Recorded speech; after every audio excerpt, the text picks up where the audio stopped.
let's go ahead and open up to Matthew 24.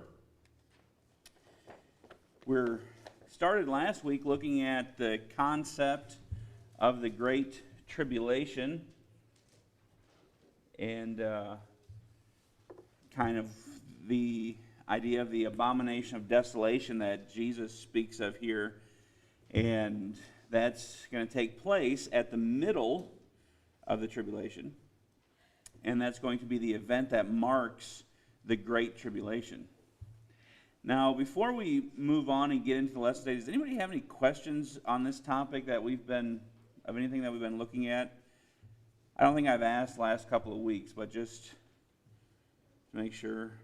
I'm sure Wayne will have a question, but he'll ask me after, like he usually does. That's okay. And, oh, here come people. Look at that. No, it's not Mommy, but it is more people. So when everybody comes in, should we go like this? Shame, shame. Yeah.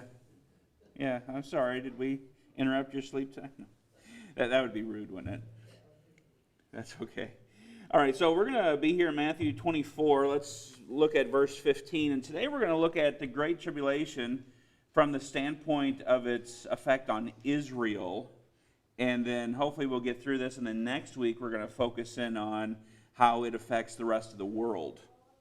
Because it's going to have two kind of facets, I guess. So verse 15 here. When ye therefore shall see... Theo, sit down. When ye therefore shall see the abomination of desolation spoken of by Daniel the prophet, stand in the holy place, whoso readeth, let him understand. Then let them which be in Judea flee to the mountains. Let him which is on the housetop not come down to take anything out of his house, neither let him which is in the field return back to take his clothes. And woe unto them that are with child, and to them that give suck in those days. But pray ye that your flight be not in the winter, neither on the Sabbath day. For then shall be great tribulation, such as was not since the beginning of the world to this time, no, nor ever shall be. And except those days should be shortened, there should no flesh be saved. But for the elect's sake, those days shall be shortened.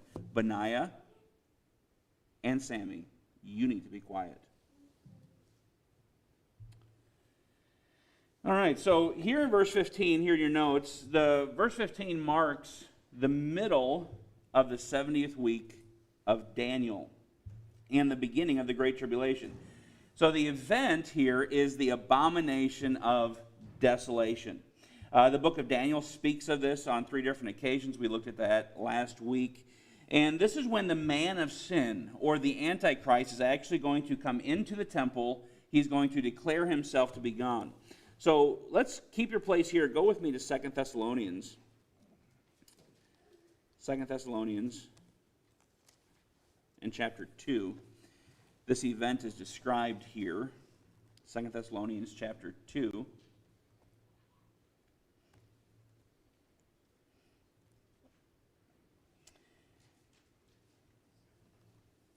And look down to verse number 7.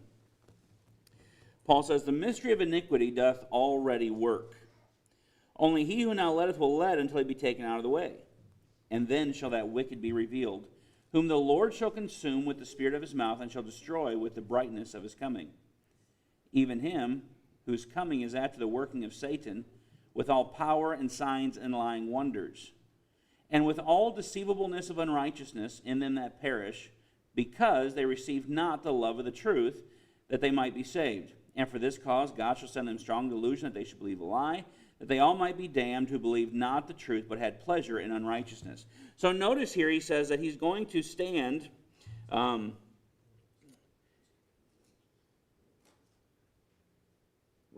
am I at here? Oh, I'm sorry. I should have backed up to verse number 4. Sorry, verse 3. Why don't we just read the whole... No, I'm kidding. So verse 3, let no man deceive you by any means, for that day shall not come, except there come a falling away first, and that man of sin be revealed, the son of perdition, who opposeth and exalteth himself above all that is called God, or that is worshipped, so that he as God sitteth in the temple of God, showing himself that he is God. So what Paul describes there is exactly what Daniel chapter 11 describes. It describes the king that's going to, he's not going to regard any god. He's not going to regard the God of his fathers. He's actually going to elevate himself above every god. And he's going to speak against the Most High. And that's exactly what Paul is describing.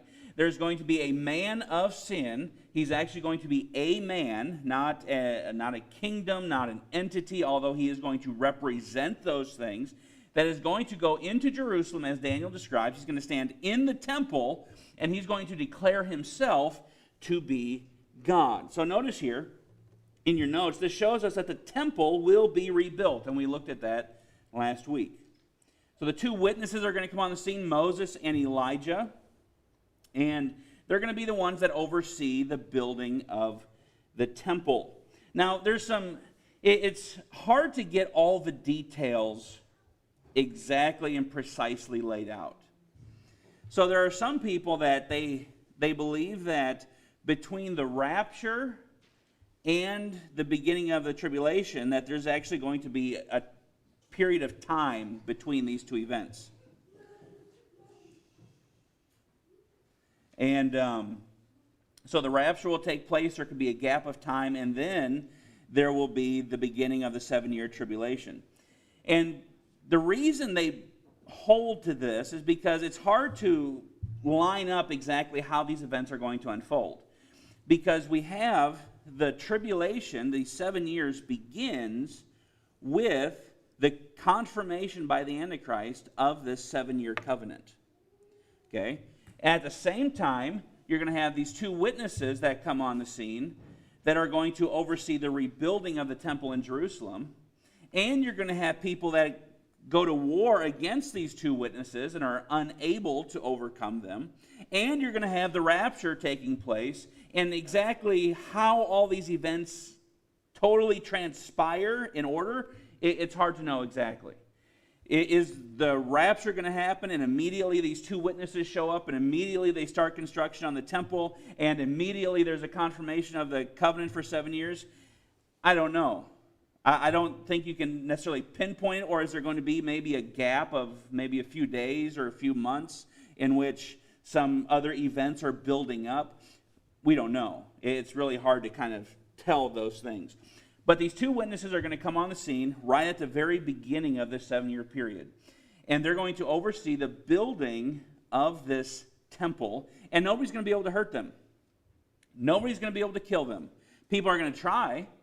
Otherwise, the description there in Revelation chapter 11 would be useless, because it says, nobody's going to be able to kill them, and if you try to hurt them, you will in that manner be killed, which I think is really interesting.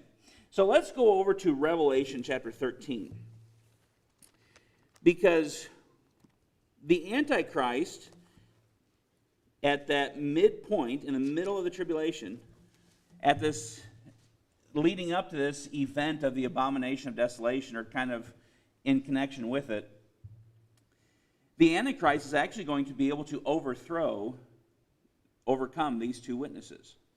That's what we read last week in Revelation chapter 11. Revelation chapter 11, it says the beast, let's see here.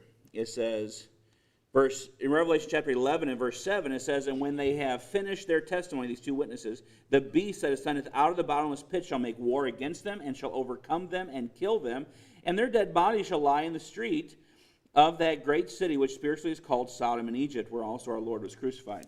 So these two witnesses are going to be killed. For 3.5 years, people have tried to hurt them, people have tried to kill them, and have been unsuccessful, because fire proceeds out of their mouth.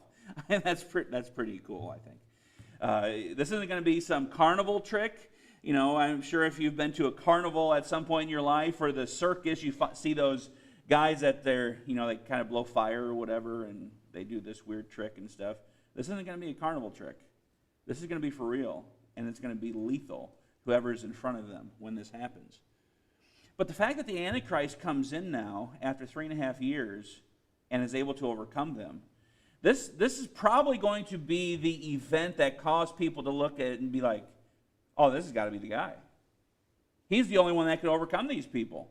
This must be the guy. Now, what's really interesting is because John tells us, it says, If we go back to chapter 11 and verse 5, it says, "And if any man will hurt them, fire proceedeth out of their mouth, and devoureth their enemies. And if any man will hurt them, he must in this manner be killed."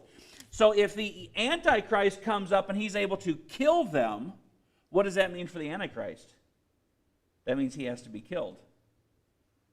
So here in Revelation chapter 13, this is actually what's going to lead to this Antichrist coming into the temple. And it's probably his coming into the temple and declaring himself to be God that's going to cause him, also had to do with him being killed. But notice here, chapter 13, verse 1. This is the abomination of desolation that's taking place right here. This is a description of the Antichrist. And if you remember earlier on, we talked about in Daniel chapter 7, when God shows his perspective of human rulers and human kingdoms, he always does it in the form of beasts and animals.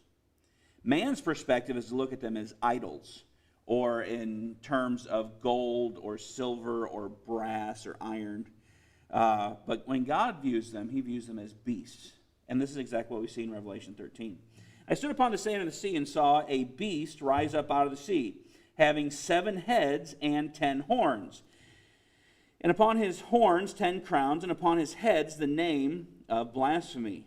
And the beast which I saw was like unto a leopard, and his feet were as the feet of a bear, and his mouth as the mouth of a lion. And the dragon gave him his power and his seat and great authority." So you notice there, you have a leopard, a bear, and a lion.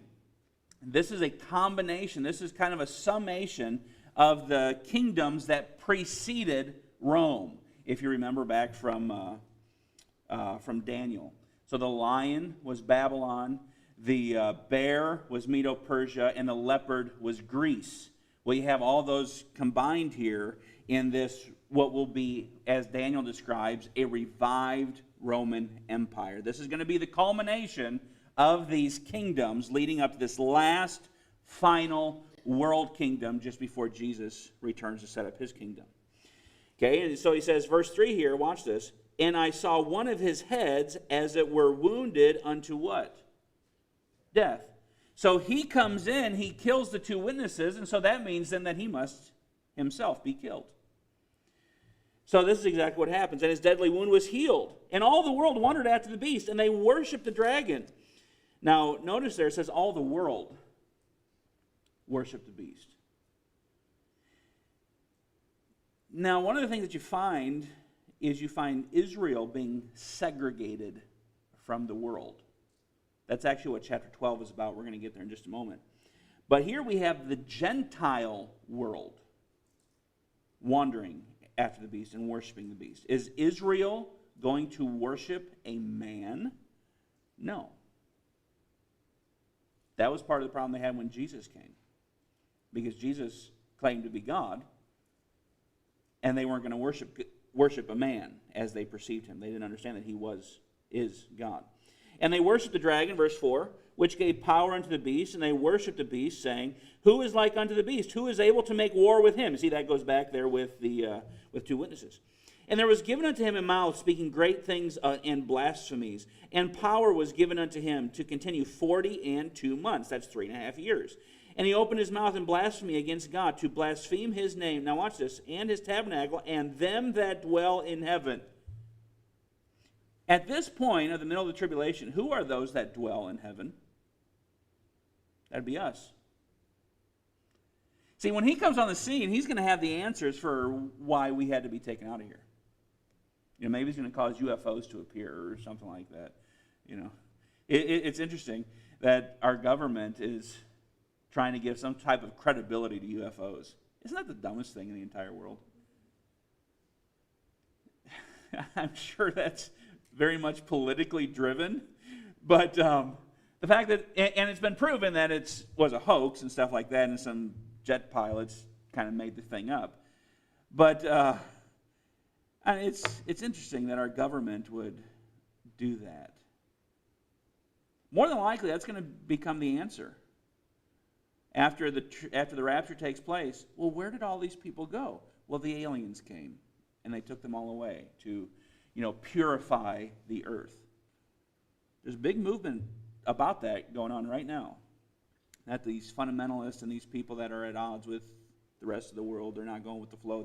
Their energy isn't right, and one day the universe is going to turn on them and take them out of here and purify itself. Just interesting. So, verse 7. And it was given unto him to make war with the saints and to overcome them. The saints here being those that believe during the tribulation, those that are believing during the first half especially. And to overcome them, and power was given him over all kindreds and tongues and nations. And all that dwell upon the earth shall worship him, whose names are not written in the book of life of the Lamb slain from the foundation of the world. If any man have an ear to hear, let him hear. He that leadeth into captivity shall go into captivity. He that killeth with the sword must be killed with the sword. Here is the patience and the faith of the saints. Now watch this in verse 11. Because when Antichrist comes on the scene, he doesn't come alone. It says, I beheld another beast coming up out of the earth. And he had two horns like a lamb, and he spake as a dragon. Now this, the Bible is going to show us later that this is the false prophet. There's the Antichrist, and then there's the false prophet. He's going to have a religious leader. The Antichrist himself is not going to be a religious leader. At least not in the second half of the tribulation. He's not going to be the religious leader. Because Daniel chapter 11 says he's not going to regard any God other than himself. So he's not going to be a religious leader, but he is going to have a religious leader that helps to deceive the world and rally the world around him. It says, verse 12, he exerciseth all the power of the first beast before him, and causeth the earth and them which dwell therein to worship the first beast, whose deadly wound was healed. And he doeth great wonders, so that he maketh fire come down from heaven on the earth in the sight of men. Now watch this. And he deceiveth them that dwell on the earth by means of those miracles which he had power to do in the sight of the beast, saying to them that dwell on the earth that they should make an image to the beast, which had the wound by a sword and did live. And he had power, watch, to give life unto the image of the beast. Now that's interesting.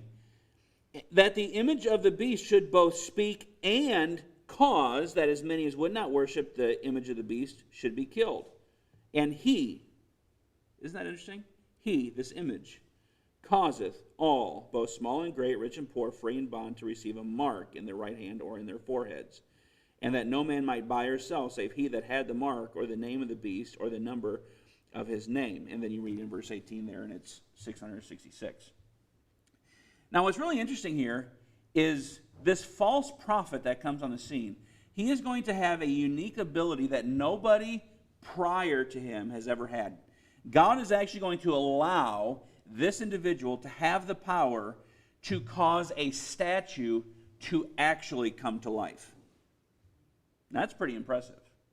He's actually going to be able to give life to it. You remember in Genesis, what did God do? How did God create man? God made man out of the dust of the ground. So he basically formed an image, and then he breathed life into that image and caused it to become a living soul. This is similar to what's going to take place here in the tribulation period. Now, if you look at various cultures, for instance, among the Native Americans, there is some unique things that take place. I think for the most part we're familiar with totem poles. And totem poles are basically idols. They are a series of idols. And from what I gather, they are able to do various enchantments and stuff like that, and these totem poles will actually begin to speak. They believe the idols represented there will speak to them. Now, we know and understand that that's demons that are speaking to them through that. And you have some Native Americans that have practiced this ability where they transform themselves from a human into an animal. I don't think that happens so much anymore, but I think that is a real thing. We see instances of that type of thing in the Bible taking place. But this is going to be unique. This isn't going to be a statue just merely talking. This is going to be a statue that actually has life. It's going to begin to move. Now, is that going to be AI, artificial intelligence? Is that going to be some robot thing? Could be. I don't think that's the case. I think this is actually going to be what the Bible says. He's going to give life to that image.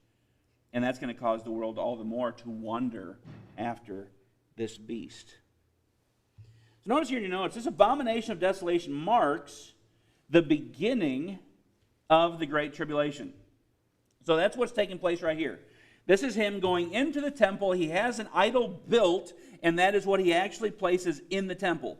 That is the abomination of desolation taking place. The Great Tribulation is directed toward two groups. Notice, first, it's directed toward Israel. That's what's being described in the verses we read this morning in Matthew. And then it's going to be directed toward the world, because Matthew 24:22 says that except those days should be shortened, there should no flesh be saved. So it's not just going to affect Israel, it is going to affect the entire world. And Luke 21:35 says, "For as a snare shall it come on all them that dwell on the face of the whole earth." So we want to look at how this affects Israel. That's what we're going to look at today. Next week we'll look at how it deals with the world. So Matthew 24, let's go back there. Let's go back to Matthew 24 now. Keep your place in Revelation if you haven't lost already, because we're coming back. So Matthew 24 marks this transition here in verses 15 through 22. Before this period of time, the Antichrist is peaceful toward Israel, because this covenant that he confirms at the beginning allows Israel to possess its land. It allows Israel to be able to build the temple. And that's going to be a miracle in itself. Do you think the Jews have not tried in years past to build the temple and to occupy the Temple Mount? But what prevents them? The Muslims are there. So somehow this covenant allows them to have the land, and it allows them to possess that Temple Mount where they're able to build the temple. So this is going to be really an interesting period of time. So he begins by protecting Israel by confirming that covenant. Now a transition takes place here with this abomination of desolation, in which the Antichrist now is going to turn from protecting Israel to now he's going to persecute Israel. Now, why does this change take place? Well, remember with Jesus, why did the Jews reject Jesus? It was when he claimed to be God. In John chapter 5 there, the Jews take up stones to stone him. And Jesus said, "For what work do you stone me?" It says, not for any works that you did. It's because you claim to be the Son of God, making yourself equal with God. And that's why they went to stone him. That's when they rejected him. When he made a claim that he was God, they rejected him. They turned away. And that's exactly what's going to happen with Israel. So when this Antichrist stands up, he goes into the temple, and he declares himself to be God. That causes Israel to turn on him. And so then he begins to persecute them. And notice here, Jesus gives some instructions to them. So this is for those who are in Judea. There's still going to be Jews kind of scattered throughout the world at this period of time. During these first 3.5 years, they're going to be making a major migration back.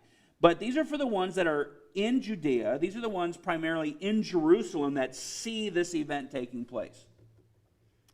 And so he tells them, notice here, verse 16, "Let them which be in Judea flee into the mountains." We're going to focus on that in just a moment.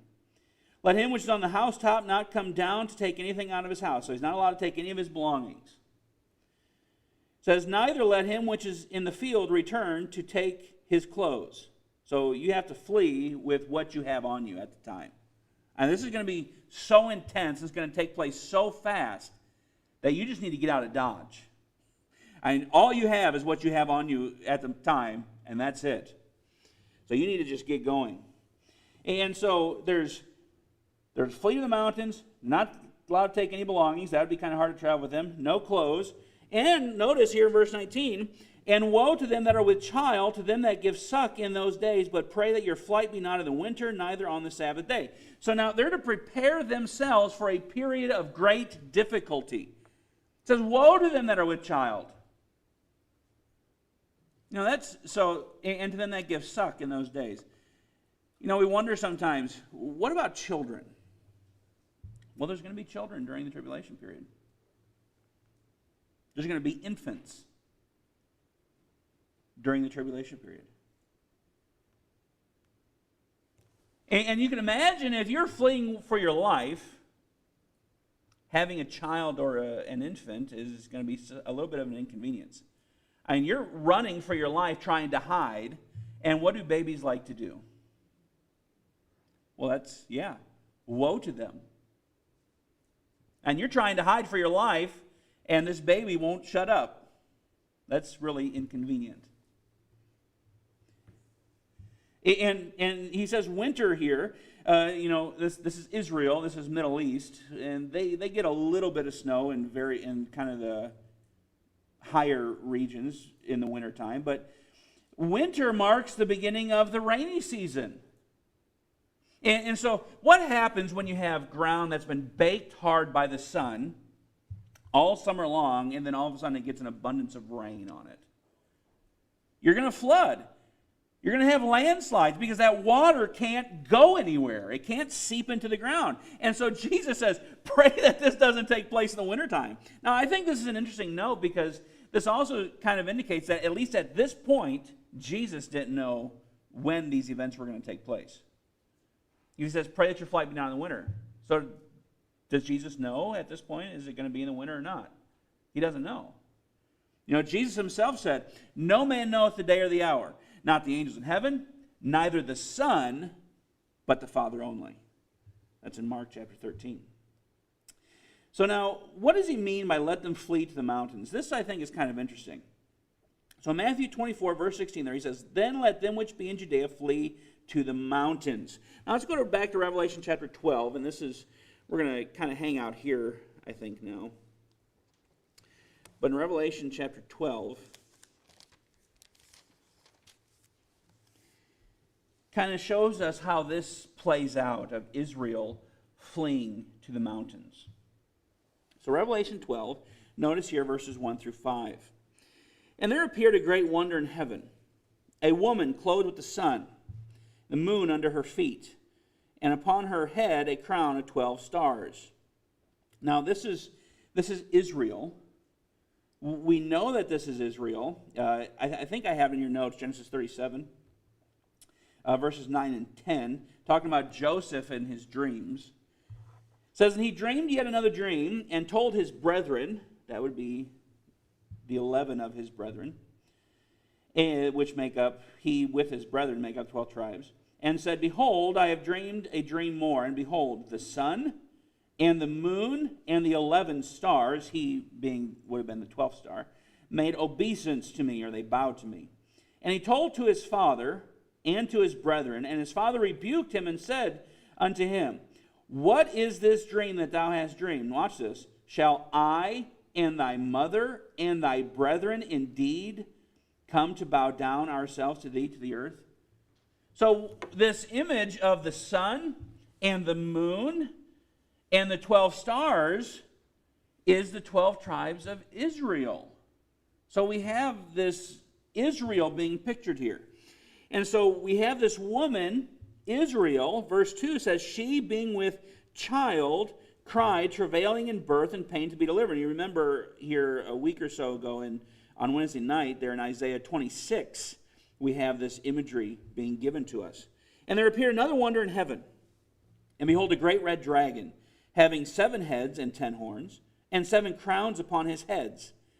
And his tail drew the third part of the stars of heaven, and did cast them to the earth. And the dragon stood before the woman which was ready to be delivered, for to devour her child as soon as it was born. Now who's that child? It's Jesus. And she brought forth a man-child, who was to rule all nations with a rod of iron. And her child was caught up to God and to his throne. That's the ascension of Christ. And the woman fled into the wilderness. Now watch this. Where she hath a place prepared of God, that they should feed her there 1,260 days, or 42 months, or 3.5 years. And there was war in heaven. Michael and his angels fought against the dragon, and the dragon fought and his angels. We'll read more on that in just a moment here. So here we have the woman Israel, and she's going to flee into the wilderness. Now Jesus' instructions were to flee to the mountains. Here, they flee to the wilderness there, verse 6, and she has a place prepared of God. Now drop down to verse number 13. When the dragon saw that he was cast into the earth, so the dragon's going to be cast out of heaven, that's Satan, he persecuted the woman which brought forth the man-child. And to the woman were given 2 wings of a great eagle, that she might fly into the wilderness, into her place where she is nourished for a time, that's 1, times, that's 2.5 time. So that's 3.5 years, or 3.5 times from the face of the serpent. And the serpent cast out of his mouth water as a flood after the woman, that he might cause her to be carried away of the flood. And the earth helped the woman, and the earth opened her mouth and swallowed up the flood which the dragon cast out of his mouth. And the dragon was wroth with the woman, and went to make war with the remnant of her seed, which keep the commandments of God and have the testimony of Jesus Christ. So what's being described there, the woman, Israel, flees into the wilderness, and while Satan makes an attempt to destroy her, it is thwarted by God. And so because he can't get to Israel, now he's going to turn his attention to the rest of the saints that have believed during that tribulation and seeking to wipe them out. And that's what we see in Revelation chapter 13. Now, notice there in verse 14, it says that to the woman were given 2 wings of a great eagle. This helps us to understand what it means that she's going to be nourished. See, these 2 wings of a great eagle, that take her into the wilderness, she's going to be nourished there in the wilderness. Remember, Jesus said, don't take anything out of your house. Don't take any of your belongings. Don't get any clothes. The only thing you're allowed to take is what you have on you when you see this event take place. And then you're to flee into the mountains. Flee to the wilderness. Now I want you to go back to Exodus chapter 19.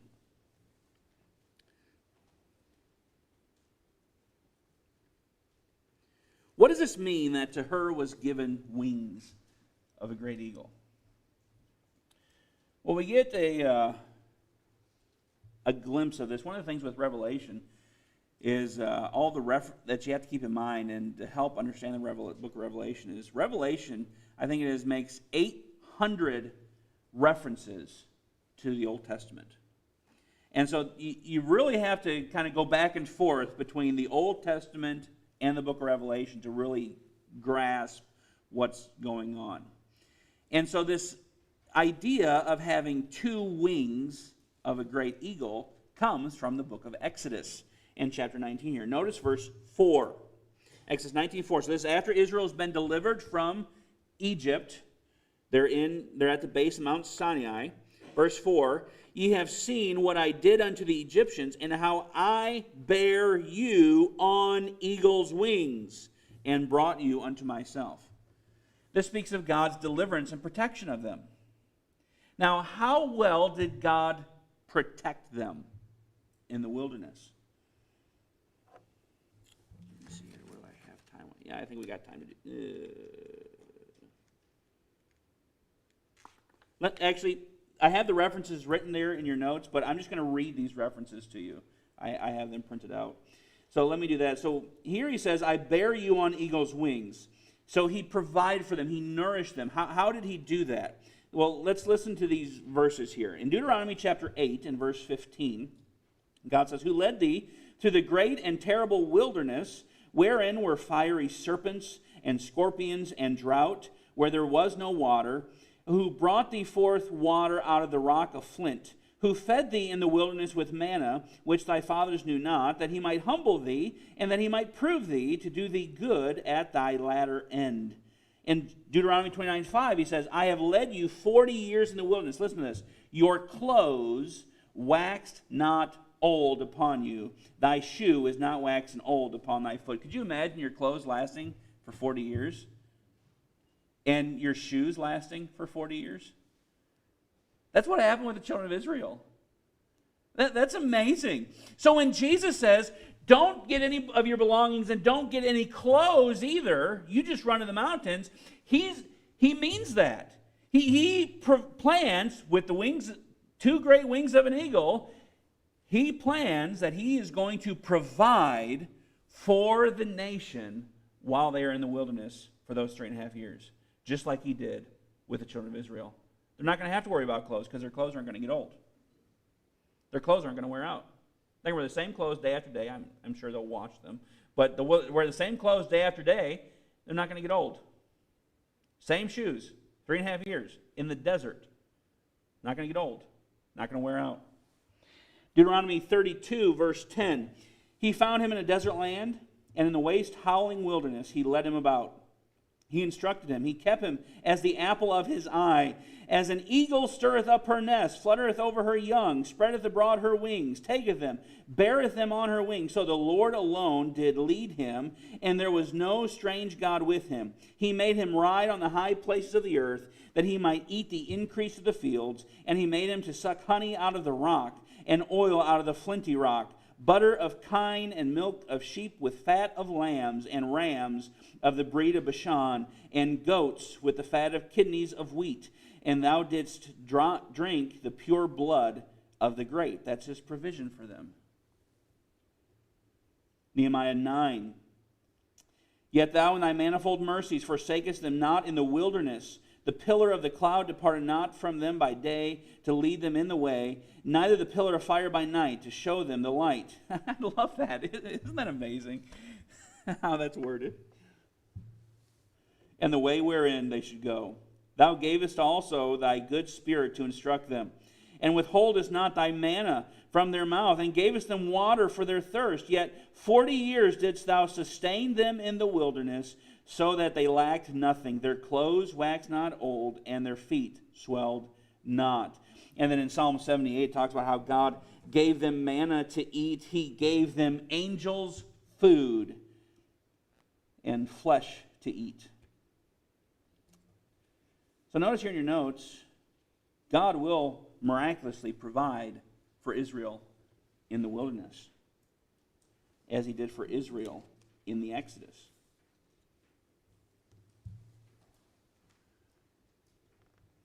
You know, he says, don't take any of your belongings. You know, if you're driving along and this event takes place, don't even go back to get your gun. Don't get your gun. Don't worry about your couch. Don't worry about your chairs. Don't worry about any clothes. Don't worry about any food. Don't even pack a sack lunch. You just get in the wilderness. I'll make sure you're taken care of. He's going to provide for Israel. Now, where do they go? It says in Matthew 24, verse 16, it says they're to flee to the mountains. Revelation 12 says they go to the wilderness. Where exactly is this? Something to keep in mind that helps us understand this is in Daniel chapter 11 and verse 41, we find that there are 3 regions that escape the control of the Antichrist. It's Edom, Moab, and chief of the children of Ammon. Now, all that today is modern-day Jordan, but you see it there on the map. On the left is Israel, and you see Judah down there toward the bottom. Sorry, that's a little dark. But then in the middle there, you have the Dead Sea, and then just to the right of that, at the south, you have Edom, then you have Moab as the pink, and then just above that is Ammon. Now, let's go to Jeremiah 49. We're almost finished here. Jeremiah 49.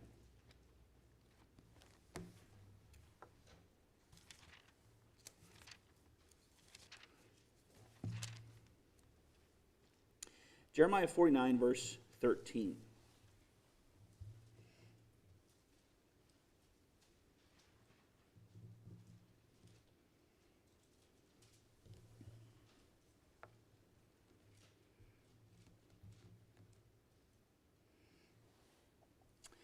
Verse 13 here, for I have sworn by myself, saith the Lord, that Bozrah shall become a desolation, a reproach, a waste, and a curse. And all the cities thereof shall be perpetual wastes. I have heard a rumor from the Lord, and an ambassador is sent unto the heathen, saying, gather ye together, and come against her, and rise up to the battle. Now that's interesting, because God says it's going to become a waste, but yet there's a battle that's going to take place there. So there's rumors.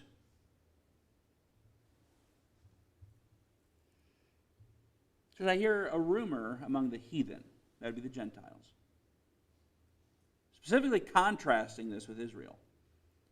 Hear a rumor saying, let's go against Bozrah and battle. Why would that be? Let's go to Isaiah chapter 63.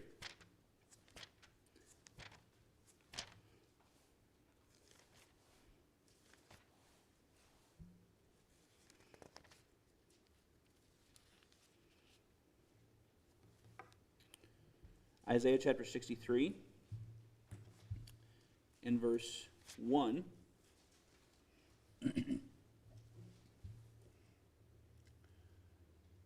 Who is this that cometh from Edom with dyed garments from Bozrah? Now, Bozrah is kind of the capital of Edom. This that is glorious in his apparel, traveling in the greatness of his strength. I that speak in righteousness, mighty to save. That's the answer. So who's coming? There's somebody coming from Edom and from Bozrah, and he identifies himself. I'm the one that speaks in righteousness.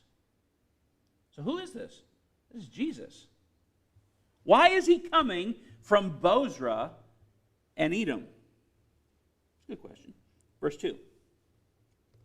Wherefore art thou red in thine apparel? Remember Revelation chapter 19? What does it say about the garments of Jesus that he's wearing? He has garments dipped in blood. Oh, interesting. And thy garments like him that treadeth in the wine fat. He says, verse 3, I have trodden the winepress alone, and of the people there was none with me. For I will tread them in mine anger, and trample them in my fury, and their blood shall be sprinkled upon my garments, and I will stain all my raiment. For the day of vengeance is in mine heart, and the year of my redeemed is come. So when we read Revelation chapter 19, and we find Jesus coming back to the earth, one of the things that you find is, and if you go back to our Revelation study, one of the things that you find is that when Jesus comes and he fights the battle of Armageddon, they actually don't fight it in Armageddon. See, the armies gather at Armageddon, which is actually the north part of Israel. There, see on your map there where it says Megiddo? You look kind of towards the upper middle part. You have Megiddo. That's Armageddon. And that's where the armies of the Antichrist are going to gather. But there is a valley that runs from Megiddo all the way down into Bozrah, and you see there where it says Selah down at the bottom, that green star there, that's Petra. And we find that in Isaiah 16, verse 1. Now, if you remember your geography or history, Petra is this waste wilderness that's empty, but there's all these buildings carved into the sandstone. Beautiful, elaborate buildings. And they just go on and on and on in various places around there. What is this? This is the wilderness where Israel is going to go. And when Jesus comes back, the armies of the Antichrist are going to be marching down through this valley, coming to Bozrah, which is where Selah is. Benaiah, why are you going outside? Can someone check on him why he's doing that? That's odd.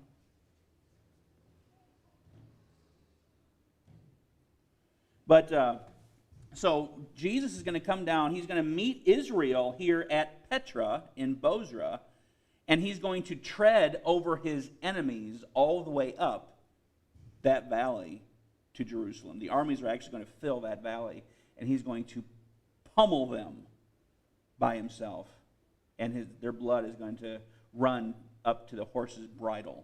That's pretty deep. That's a lot of blood to fill that valley all the way up there. So that's what's going to take place. And so here, the time of tribulation being for Israel was prophesied very early. In Deuteronomy chapter 4, Moses actually told them this was going to happen. It says, when thou art in tribulation, and all these things are come upon thee, even in the latter days, if thou turn to the Lord thy God, and shalt be obedient unto his voice, for the Lord thy God is a merciful God, he will not forsake thee, neither destroy thee, nor forget the covenant of thy fathers which he sware unto them. So what's going to take place? As Israel is there in the wilderness, they really have no place to turn at this point now. This was the last resort. Now the Antichrist has found them. All the armies of the Gentiles, all the armies of the Antichrist are flooding into this valley, marching down to Petra. Israel has no place to go. They only have one thing they can do. They can call upon the Lord. And that's exactly what's going to take place. And at that moment, they're going to turn to Christ. They're going to understand. The veil will be taken away, and then Jesus will appear with the armies of heaven. And he's going to come down, and he's going to trample all of his armies, and he's going to bring Israel to Jerusalem. That's just amazing. So, while it is a time of wrath, in wrath, God always remembers mercy. That's so wonderful. So we can trust him. He's going to keep his promises. Father, thank you for the signs you've given to us. Thank you for this study. I pray that you